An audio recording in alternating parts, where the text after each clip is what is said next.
নমস্কার বন্ধুরা, আমি অপ্রতিম স্যার, তোমাদের অপ্রতিম স্যার, বায়োলজির অপ্রতিম স্যার।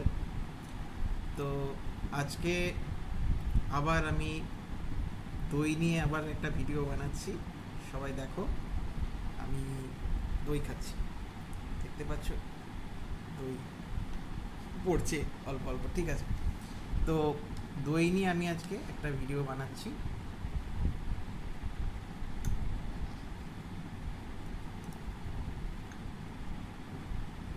তাহলে আজকে যেটা আমার অভিজ্ঞতা হলো সেটা হচ্ছে, আমি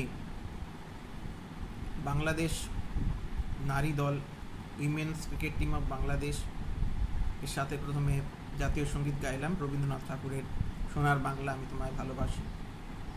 আর তারপর নিউজিল্যান্ডের যেটা জাতীয় সঙ্গীত, অর্থাৎ মাওরি এবং ইংলিশ দুটো ভার্সন, দুটোই গাইলাম ওদের সাথে ডাইরেক্ট, মেয়েদের সাথে ডাইরেক্ট গাইলাম। তো এখন আমি দেখতেই পাচ্ছ ভালো করে যে আমি কি খাচ্ছি, আমি দই খাচ্ছি। দেখে ছানা মনে হচ্ছে কি?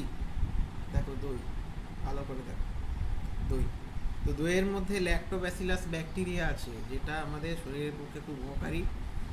তো সেই কারণে দই খাওয়া ভালো। শুধু তাই নয়, দই হজমে সাহায্য করে, সেটাও আজকে বলি। তো দেখা যাক যে কত দূর কি খেলতে পারে টিম। আর আমার মনে হয় নিউজিল্যান্ডই জিতবে, বাংলাদেশে জেতার সম্ভাবনা কম, কারণ তুলনামূলকভাবে বাংলাদেশের টিমটা নিউজিল্যান্ডের টিমের থেকে একটু কমজোরি। তো তাহলে দেখা যাক যে খেলাটা কত দূর এগোয়। আর আমিও চট করে দইটা খেয়ে ফেলি।